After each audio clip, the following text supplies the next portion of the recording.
결혼한 지 2년 된 초보주부입니다. 곧 있으면 결혼기념일입니다. 오늘은 제 이야기를 좀 해보려고요.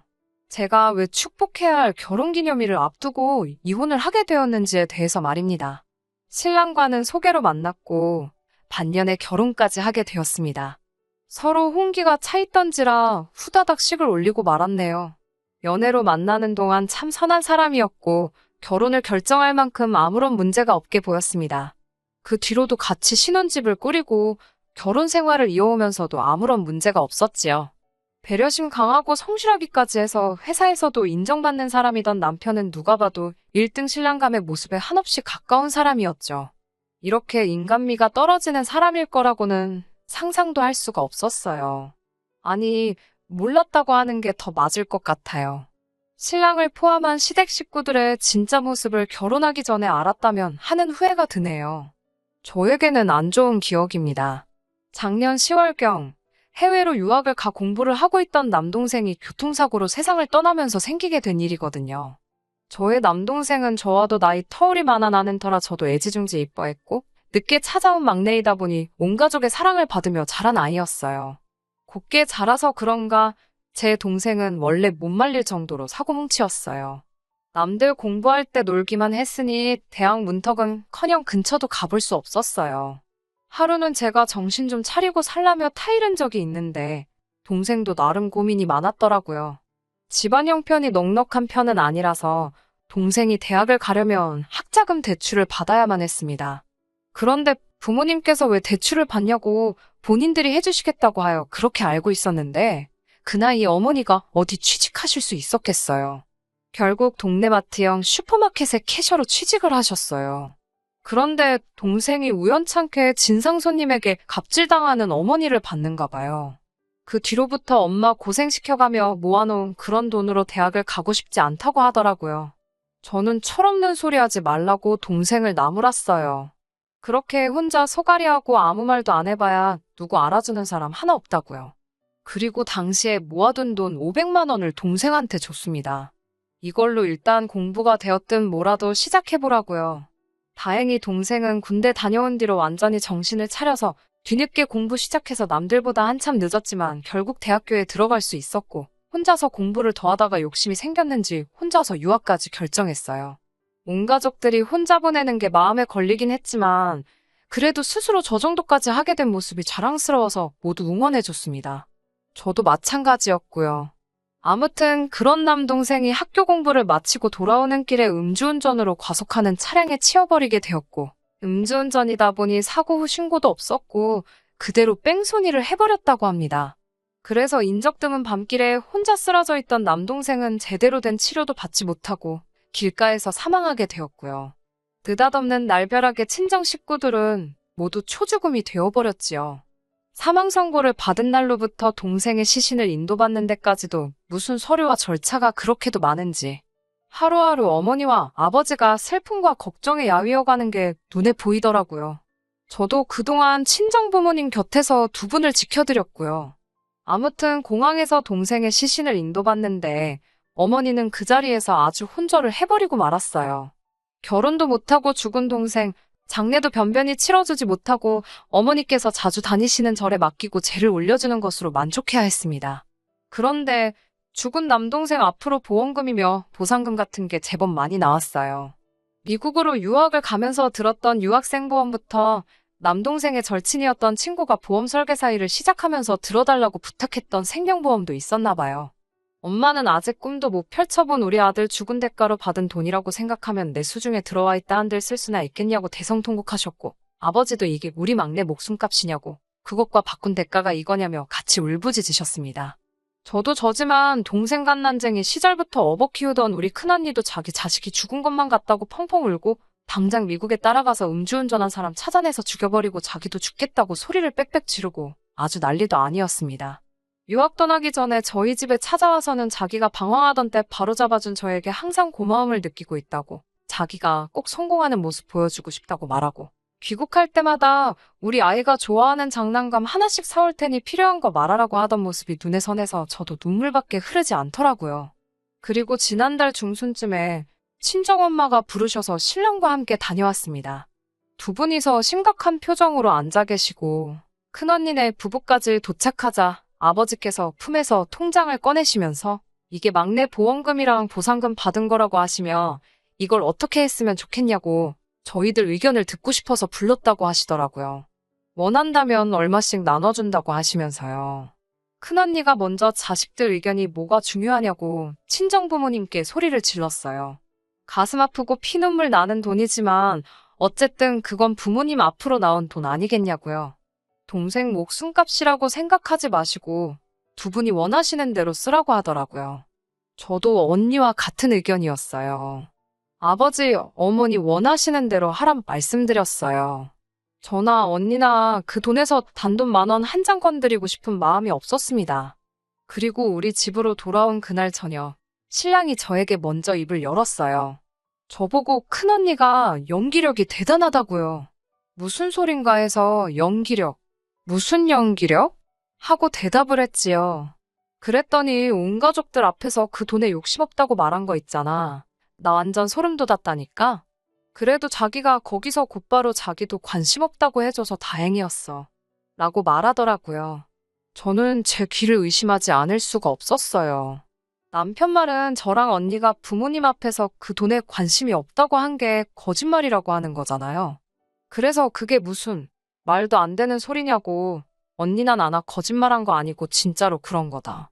동생 목숨값인데 탐나지도 않고 그 돈은 부모님 앞으로 들어온 돈이지 우리가 어떻게 할 생각은 추호도 없다고 말해줬습니다. 그러자 남편이 노발대발하면서 왜 그 돈에 관심이 없냐고 말하면서 그렇게 청렴하고 욕심 없는 척 하다가는 그 돈 너네 누나한테 다 빼앗기게 생겼다며 정신 똑바로 차리고 받을 수 있는 건 받아내자고 하더라고요. 저는 그 돈에 말한 것처럼 10원 한 장 미련 없었어요. 그래서 그 돈은 우리 것이 아니고 우리 부모님 거라고 말했어요. 남편은 저보고 어휴 답답하다 하면서 아무튼 더 늦기 전에 장인어른께 잘 말씀드려서 받아낼 준비를 하고 있으라고 하면서 방문을 닫고 들어갔어요. 언니한테 선수 뺏기지 않게 눈치 잘 봐가면서 하라고 지시하면서요. 기분이 엄청 나빴습니다. 여태껏 보여준 적 없는 남편의 모습에 사람이 다시 보이기까지 했고요. 아무튼 그 일로 다툰 건 아니지만 저의 입장을 정확하게 이야기해줬으니 남편이 시키는 대로 할 생각이 없다는 뜻을 충분히 전한 걸로 생각해서 별다른 말은 않고 있었어요. 그런데 하루는 남편이 같이 가볼 데가 있다면서 저를 데리고 나가더라고요. 그 자리에는 시어머니와 신우가 있었어요. 보통 시댁 식구들 만나면 저한테 미리 이야기해주던 남편이 시어머니 만난다는 걸 속이고 데려온 것도 그때가 처음이었습니다. 남편이 이미 이야기했는지 제가 장소에 도착하자마자 대뜸 저에게 한다는 소리가 잘 지냈냐 같은 안부를 묻는 말이 아니고 친정에 하루빨리 이야기해서 그 돈을 받아오라고 하는 것 아니겠어요? 저는 분명히 제 입장을 남편에게 충분히 전달했다고 생각했는데 이걸 자기 가족들한테까지 공개하고 돈까지 받아오라고 시키는 시어머니 모습을 보니 기가 막히더라고요. 솟구치는 열을 억누르며 저는 그 돈을 받아올 생각이 없는데 남편도 그렇고 왜 자꾸 제가 그 돈을 꼭 받아와야 하는 것처럼 하는지 모르겠다고 제가 왜 받아와야 하고 받아오면 어쩔 것인지 물어봤습니다. 그러자 시어머니가 우리 딸 그러니까 저에게는 신우이죠. 아무튼 신우가 아파트 청약에 당첨되었다고 말하며 강남은 아니지만 요즘 재개발되면서 뜨고 있는 엄청 핫한 지역이라고 설명하더라고요. 운이 중요한 일이지만 신우가 다 미래를 내다보는 눈이 있고 실력이 있어서 당첨된 거 아니겠냐 하며 자랑하듯 말입니다.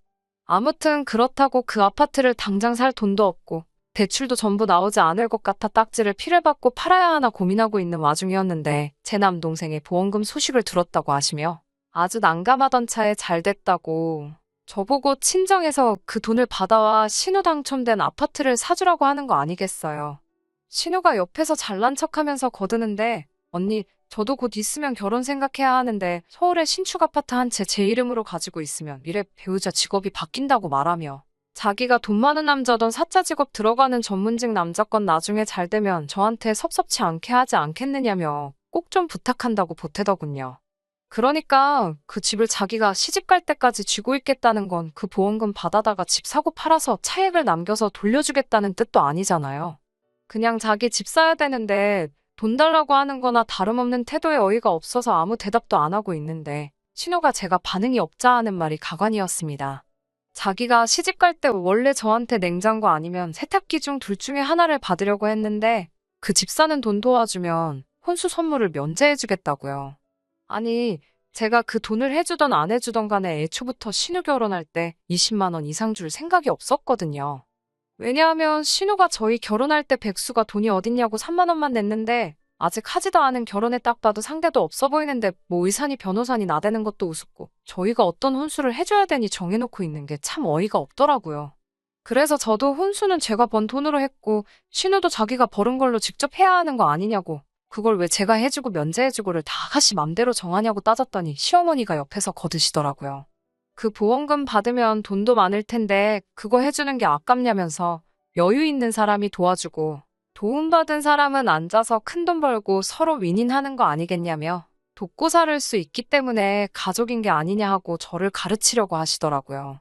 말도 안 되는 소리를 듣고 있자니 이거 잘못했다가는 싫다고 하는 말만 하루 종일 반복하고 세 명한테 둘러싸여서 저만 피곤할 것 같아서 세 사람 앞에 딱 잘라 설명했습니다. 청약 당첨된 건 축하할 일이지만 친정에 돈 달라 소리할 생각도 없고 못한다고요. 그 돈은 피 같은 우리 막내 임종도 못 지켜주고 하루아침에 허망하게 보내버리고 받은 목숨값이라고요.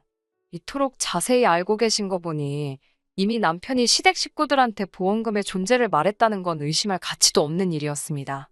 너무 자세하게도 알고 계시더군요. 시어머니가 제 말을 듣고 말하기를 사돈댁에서 제가 원하면 준다고 하지 않았느냐고 저 달라고 한마디만 하면 되는 게 뭐가 그리 어려워서 고집을 부리고 있냐고 하더라고요. 그래서 시어머니한테도 또박또박 정확하게 제 생각을 말했습니다.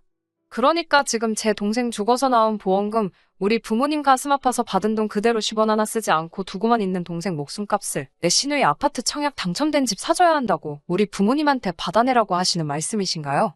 그거 안 주면 시누 시집 갈 때 냉장고랑 세탁기 해줘야 한다고. 그러니까 꼭 해달라고 설득을 해야 하나요? 그게 말이 된다고 생각하세요? 라고 따졌지요. 그랬더니 신우는 옆에서 냉장고랑 세탁기가 아니라 둘 중에 하나만 해달라는 거라고요 하면서 자기가 눈치 없고 멍청한 거를 꼭 티를 내고 있더라고요. 그러고서는 하는 말이 언니 돈이면 오빠 돈이기도 하지 않냐고 오빠가 동생 도와주는 게 당연한 거 아니냐는 소리를 하더라고요. 그 말에 제가 순간 이성을 잃고 제 눈앞에 보이는 물컵을 들어서 신우 얼굴에다가 뿌려버렸습니다. 내 동생 죽어서 받은 돈이 왜 이 사람 돈이냐고.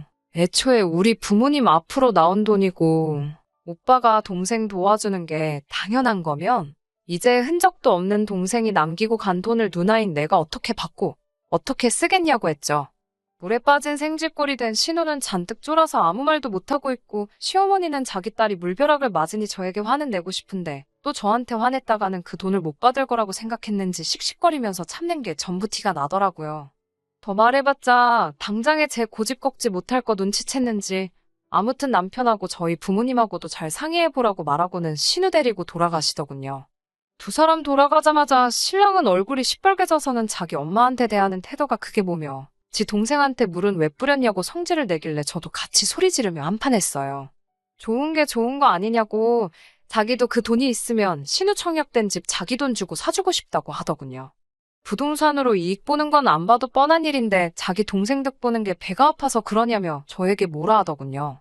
저는 죽어도 그렇게는 못한다고 하니 또 애꿎은 우리 큰언니 이야기 꺼내면서 그러다가 언니한테 다 뺏겨봐야지 정신 차릴 거냐고 장인 장모님 살아봐야 얼마나 더 사시겠냐며 써도 남을 돈인데 일부만 받아서 조금 쓰는 게 어디가 어때서 고집을 부리고 있냐고 여러 사람 피곤하게 하지 말고 당장이라도 장인 장모님하고 통화를 하라고 소리치더라고요. 저는 포기했어요. 부모님께 물어볼 생각이 있는 게 아니고 절대로 저는 이 일에 대해서 어떠한 반응도 대꾸도 하지 않고 전부 다 무시해버리기로 했습니다. 남편과 대화도 단절한 채 그렇게 지내고 있으니 시어머니가 다급해졌는지 매일같이 전화를 하시더라고요. 남편 안 보고 살 생각까지 했는데 시어머니 전화 무시하는 게 어려운 일이었을까요? 전혀 무섭지가 않았습니다. 그렇게 한 달 가까이 남편 없는 사람처럼 살고 신우 시어머니에게 걸려오는 전화 한 통을 받지를 않으니 시어머니가 신우 데리고 집까지 또 찾아오더라고요. 신우는 또 저한테 물 맞을까봐 무서웠는지 시어머니 뒤에 딱 달라붙어서 나오질 않고 있었고요. 두 사람이 뭐 자기들이 잘못 생각했다 사과하러 왔을 리는 만무하고 당연히 저한테 친정엔 물어봤느냐 하면서 돈 이야기 하러 오신 거였어요. 제가 왜 그러시느냐고, 저는 벌써 싫다고 말씀드리지 않았냐고 하니 시어머니가 한마디 하셨습니다. 어른 말 우습게 아는 며느리 필요 없다고, 전 그렇게 하기 싫으면 이혼하라고요. 아이가 있으니 제가 그런 말 들으면 겁먹을 줄 알았나 봐요. 제가 먼저 꺼내기 전에 이혼하라 말씀하시니 아주 고맙기까지 하더라고요. 그래서 알겠다 말하고 그 길로 집으로 돌아갔습니다. 짐 싸고 있는데 시어머니가 문 열라고 현관문을 두드리더라고요. 저는 무시하고 제 할 일 했죠. 남편한테 물어봤는지 비밀번호 눌러서 집으로 들어오시는데 제가 짐 싸고 있는 모습을 보더니 화들짝 놀라시더니 짐을 왜 싸고 있느냐고 하시더라고요. 어머님이 이혼하라고 하셨잖아요. 제가 나가려고 했는데 남편을 내보낼까요? 어머님 편하신 대로 하세요. 라고 말하니 당황해서 말도 잇지 못하고 계시고, 시어머니가 저 집 나가게 생겼다고 남편에게 연락을 했는지 회사에 있어야 할 남편도 얼마 안 있어서 집에 도착하더라고요. 집에 도착한 남편은 이미 자초지종을 듣고 왔는지 저한테 뭐 하는 거냐며 제가 싸놓은 가방부터 뺏어버리더군요. 처남 죽은 돈으로 내 동생 집 사달라는 게 아니라고, 어쨌든 그 집만 사놓으면 피 받고 파는 것보다 훨씬 더 이득을 볼 텐데 당장 그 집값을 마련하기가 힘드니 잠깐만 쓰겠다는 거라고 말을 바꾸더라고요. 일단 집을 사고 나서 담보로 대출을 받아 그 돈만큼을 다시 저희 부모님한테 갚겠다고요. 그러니까 사실 따지고 보면 저희 부모님한테서 나가는 돈이 한 푼도 없는 거라고, 잠깐 빌려만 쓰는 거라고 해명을 하더라고요. 애초에 처음부터 그렇게 말했어도 제가 저희 부모님께 물어볼 생각이 있던 것도 아니지만 막상 돈 나올 구멍인 제가 이혼까지 결심했다고 하니 잔뜩 쫄아있는 온 시댁 식구 모습이 볼만하더라고요. 더는 듣기 싫다고 말하고, 너네 엄마 입에서 이혼 이야기 나온 김에 이 상황에 우리는 이렇게 끝내는 게 맞는 것 같다고 말해줬습니다. 그랬더니 애는 어떻게 하냐고, 너 애를 아빠 없이 키울 생각이냐고 협박하듯이 말하더라고요. 아직 양육권이 결정된 것도 아닌데 아빠 없이 키운다는 소리가 나오냐고, 너 생각보다 우리 결혼 생활에 미련이 많이 없는가 보구나. 하고 남편 밀치고 문 앞 지키고 있던 신우랑 시어머니 밀치고 밖으로 나와버렸습니다. 그리고 결혼기념일을 앞두고 완벽한 남이 되고 말았어요. 이런 일이 있을 줄 알고 의도한 건 아닌데 신혼집 구할 당시에 전세를 공동임차인으로 해서 공동명의로 구했거든요. 추가 대출 받는데 힘들어서 그렇게 하면 득보다는 실이 더 많다고 들었는데 그때는 시어머니가 반년 만에 결혼하는 제가 못 믿어서 그랬는지 굳이 공동명의로 해야 한다고 노래를 부르셨거든요. 저를 못 믿는가 해서 그 당시에는 조금 서운하기도 했는데 오히려 그렇게 해놓은 게 이렇게 요긴하게 쓰일 줄은 몰랐습니다. 덕분에 신혼집 구할 때 들어갔던 돈 그대로 들고 나올 수 있었고, 남편은 졸지에 전세금마저 빠지니 오갈 데가 없어져서 다시 시부모님 집으로 갔다고 하네요. 들려온 소식에 의하면 그래도 전세금이 빠지면서 목돈이 생겨 대출받고 소위들 말하는 연끌을 해서 신우가 당첨된 집을 샀다나 봐요. 차액으로 돈 좀 만질 생각을 하면서 말입니다. 그런데 그 아파트가 서울에 위치한 신축임에도 불구하고 미분양이 생겨서 시세 차익으로 재미도 못 보게 되었다는 뉴스 기사를 보게 되었을 때 속으로 얼마나 시원하던지 그 기분을 말로 설명하기가 힘드네요. 다행히 다시 저희 보호자가 된 부모님의 재산 상황과 아이를 곁에서 더 지켜줄 수 있는 전업주부였던 저였기 때문에 법원에서 양육권과 친권까지 제가 가질 수 있게 판결을 내려주었습니다. 제가 죽은 남동생의 대타가 될 순 없을 거예요. 그래도 한동안 힘드셨을 저희 부모님 곁을 제가 지키며 두 분 혼란스러웠던 마음을 제가 조금이나마 풀어줄 수 있다면 그만한 소원이 또 없을 것 같네요. 긴 이야기 들어주셔서 정말 감사합니다. 끝까지 들어주셔서 감사합니다. 오늘의 사연은 여기까지입니다. 구독과 좋아요, 알람 설정 부탁드리고 더 좋은 사연으로 다시 찾아뵙겠습니다. 감사합니다.